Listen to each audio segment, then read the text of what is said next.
بسم اللہ الرحمن الرحیم۔ عزیز طلباء اور طالبات، آج ہم جماعت نہم کے نصاب میں دیا گیا حمد جسے الطاف حسین حالی نے لکھا ہے اس کو پڑھیں گے۔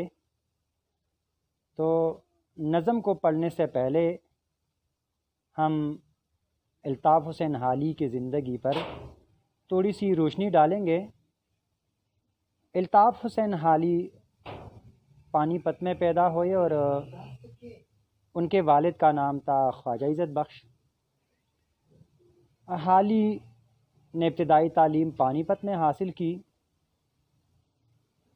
شیفتہ کے علم و ادب سے انہوں نے بھرپور استفادہ کیا، غالب کے شاگرد بھی بنے، اور سر سید کی فرمائش پر انہوں نے اپنی مشہور نظم مد و جزر اسلام لکھی جو مسدس حالی کے نام سے مشہور ہوئی۔ حالی ایک ایسے ادیب ہیں جنہیں قدرت نے بہت سی صلاحیت دے کر پیدا کیا تھا۔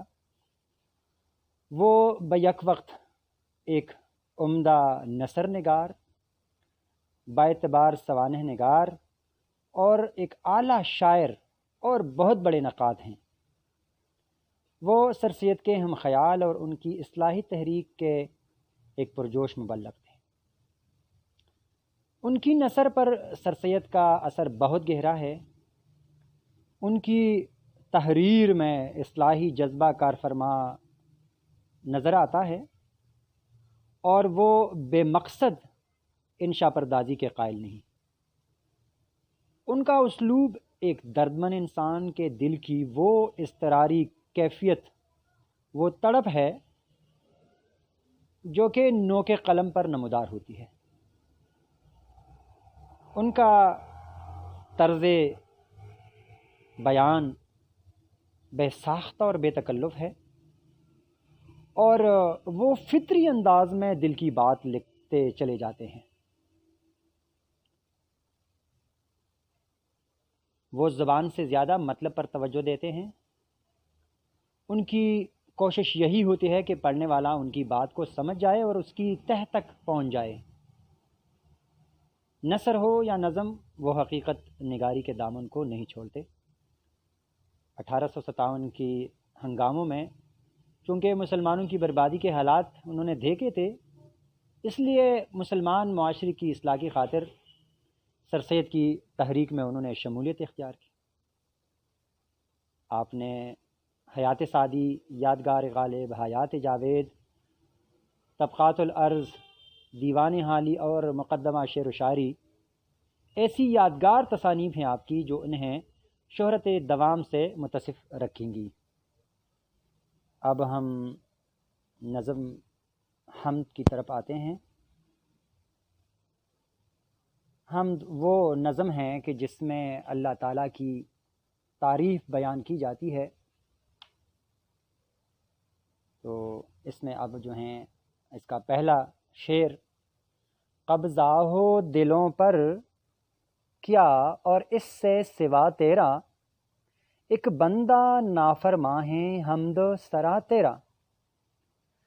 تو حمد کے اس پہلے بند میں شاعر جو ہے اللہ تعالیٰ کی حاکمیت کو تسلیم کرتے ہوئے اللہ تعالیٰ کی تعریف کرتا ہے کہ اے پروردگار، دلوں پر تیری حکمرانی کی ایک دلیل یہ بھی ہے کہ مجھ جیسا سرکش آدمی بھی تیری تعریف کر رہا ہے۔ دنیا میں جتنی بھی حالات و واقعات رونما ہوتے ہیں، سب کی خبر اللہ کو پہلے سے ہے۔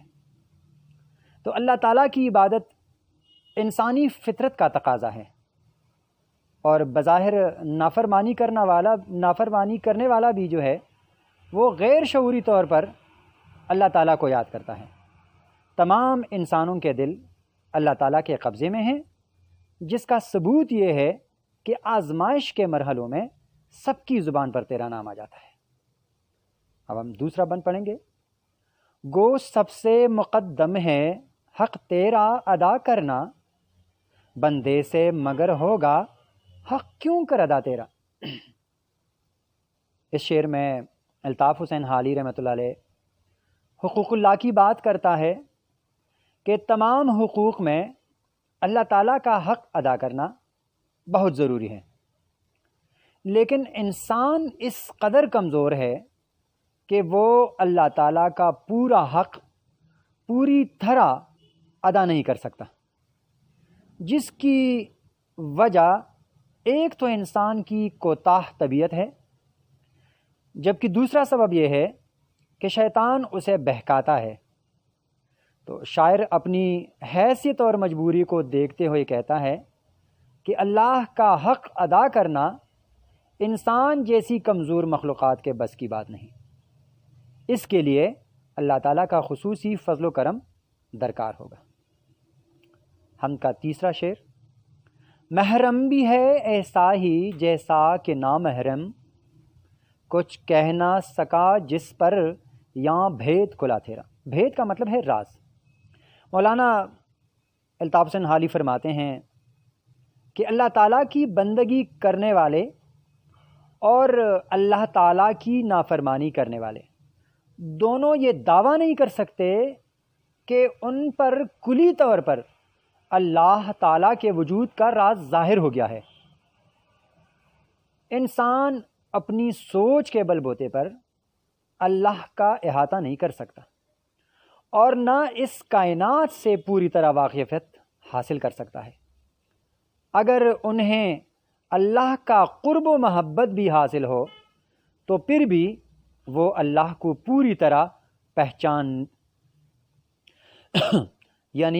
وہ اللہ کو پوری طرح پہچان نہیں سکتے۔ یعنی کوئی بھی شخص اللہ تعالیٰ کے بارے میں مکمل آگاہی کا دعویٰ نہیں کر سکتا۔ انسان تھوڑا بہت علم رکھنے کے باوجود بھی اپنی کم علمی کی وجہ سے کچھ بتانے سے قاصر ہے۔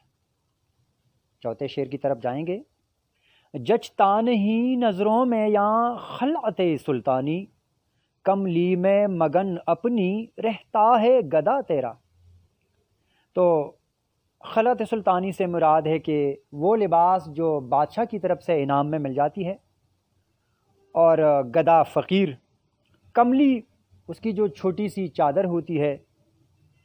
تو اس شعر میں شاعر الطاف حسین حالی انسان اور اللہ تعالیٰ کے عشق و محبت کی بات کرتا ہے اور کہتا ہے کہ ایک بار جب انسان کے دل میں اللہ تعالیٰ کی محبت آ جاتی ہے، پھر اس شخص کے دل میں دنیاوی عیش و عشرت اور لالچ نہیں آتی، اور نہ دنیا کی کشش انہیں اپنی طرف متوجہ کر سکتی ہے۔ تو حالی فرماتے ہیں کہ اللہ کی محبت کا ذائقہ جن لوگوں نے چکھا ہے وہ کائنات کے کسی بھی ذائقے میں لطف محسوس نہیں کرتے۔ خدا پرست لوگ اپنی جھونپڑی کو قصر شاہی سے زیادہ سمجھتے ہیں، اس طرح وہ اپنی بظاہر معمولی چادر کو شاہانہ لباس پر فوقیت دیتے ہیں۔ ایسے فقیر لوگ دنیا میں تو رہتے ہیں لیکن دنیا کی رنگینیوں میں دلچسپی نہیں رکھتے۔ پانچویں شعر کی طرف جائیں گے: عظمت تیری مانے بن کچھ بن نہیں آتیاں، ہیں خیرہ و سرکش بھی دم بھرتے صدا تیرا۔ اس شعر میں شاعر ایک خوبصورت نکتے کی وضاحت کرتے ہوئے کہتے ہیں کہ اس کائنات میں بہت طاقتور لوگ موجود ہیں جن کو اپنی طاقت پر ناز ہے، ان کے شر سے انسان تو کیا جانور بھی محفوظ نہیں، اور انسان کا ظلم و ستم روکنے کا نام نہیں لیتا۔ شاعر دوسرے مصرے میں بہت خوبصورت بات کہتا ہے کہ دنیا میں طاقتور سے طاقتور شخص بھی اللہ تعالیٰ کی حاکمیت مانتا ہے، کوئی بھی سرکش اور نافرمان کیوں نہ ہو اللہ تعالیٰ کی طاقت کا اعتراف کرنے پر مجبور ہے۔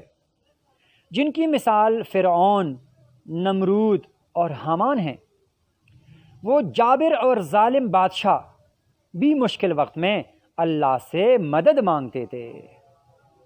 اب ہم چھٹے شعر کی طرف جائیں گے: تو ہی نظر آتا ہے ہر شے پہ محیط ان کو، جو رنج و مصیبت میں کرتے ہیں گلا تیرا۔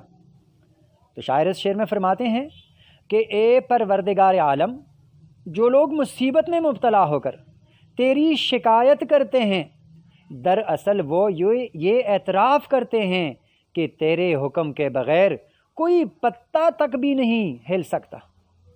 اللہ نے اپنے بندوں کو آزمائش میں بھی ڈالتا ہے، یعنی اللہ اپنے بندے کو آزمائش میں ڈالتا ہے۔ یہ آزمائش کبھی بے روزگاری، گھریلو پریشانیاں، بیماریاں وغیرہ وغیرہ۔ تو شاعر واضح کرتا ہے کہ امتحانات کے آنے اور انسان کا مصیبتوں میں مبتلا ہونے کے بعد امید کی کرن بھی دیتا ہے۔ اللہ کے نیک بندے ان عارضی تکالیف سے گھبراتے ضرور ہیں، مگر ان مصائب کے حل کے لیے اللہ تعالیٰ سے رجوع کرتے ہیں کہ وہی ان مصائب اور پریشانیوں کا حل کرنے والا ہے۔ شعر نمبر 7 کی تشریح کی طرف ہم جائیں گے۔ نشے میں وہ احسان کے سرشار ہیں اور بے خود، جو شکر نہیں کرتے نعمت پہ ادا تیرا۔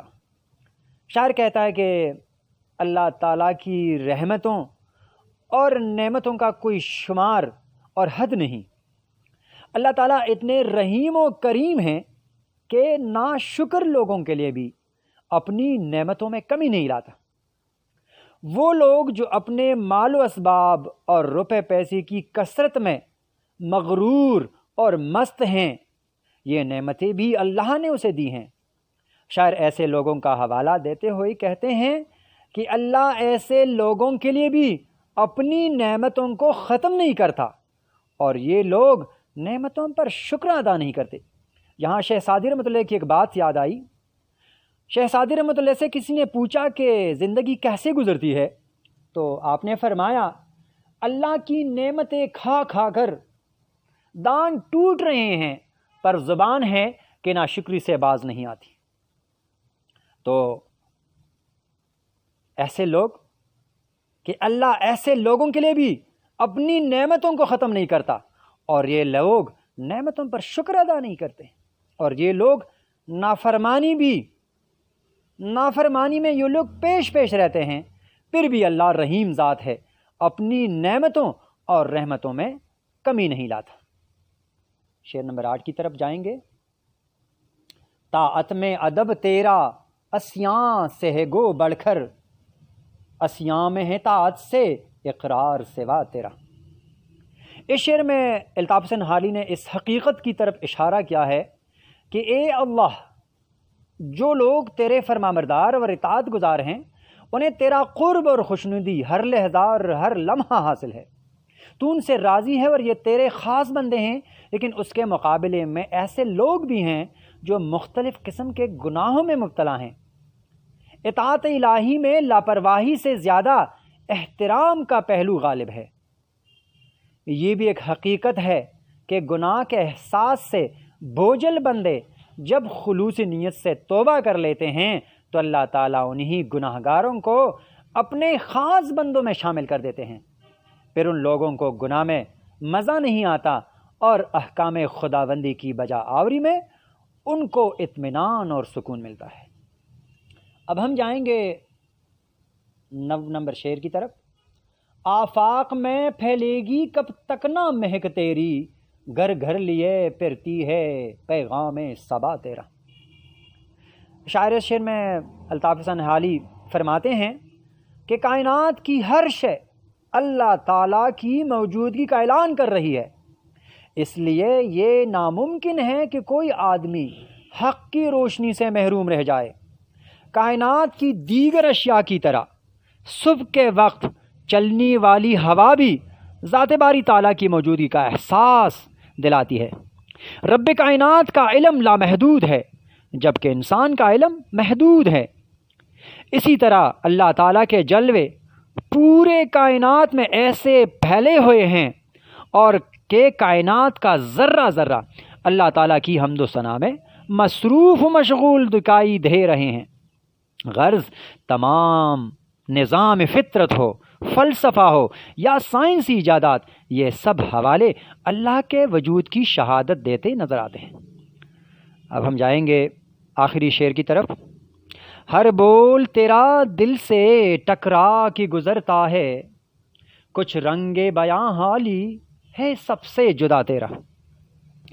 نظم کے اس مقطع میں حالی شاعرانہ تعلق سے کام لیتے ہوئے کہتا ہے کہ چونکہ میرا دل اللہ کی محبت سے سرشار ہے اور مجھے اللہ سے عشق حقیقی ہے، میرا ہر لمحہ اللہ تعالیٰ کی یاد میں گزرتا ہے، اور بحیثیت ایک شاعر کے میرے اشعار دوسرے شعراء کے مقابلے میں دل پر زیادہ اثر کرنے والے اشعار ہیں، اور یہ رنگ اور ڈھنگ جو ہے یہ صرف اور صرف اللہ سے عشق کی وجہ سے پیدا ہو گئی ہے۔ شاعر کہتا ہے کہ میرا انداز بیاں ایسا دلکش ہے کہ سننے والے ان اشعار کو سن کر سرور میں آتے ہیں۔ تو عزیز طلباء اور طالبات، امید کرتا ہوں کہ آپ کو اس لیکچر سے بہت کچھ مل جائے گا۔ تو انشاءاللہ ہم ہر دوسری تیسری دن جو ہیں ایک نظم یا غزل جو ہے وہ اس کی تشریح جو ہیں پیش کریں گے، اور آپ اس سے جو ہیں اس سے انشاءاللہ بہت کچھ سیکھنے کا موقع ملے گا۔ تو اس چینل کو سبسکرائب بھی کریں، اور یہ جو ویڈیو جو آپ تک پہنچتی ہیں ان کو شیئر بھی کریں۔ اللہ حافظ، بہت بہت شکریہ۔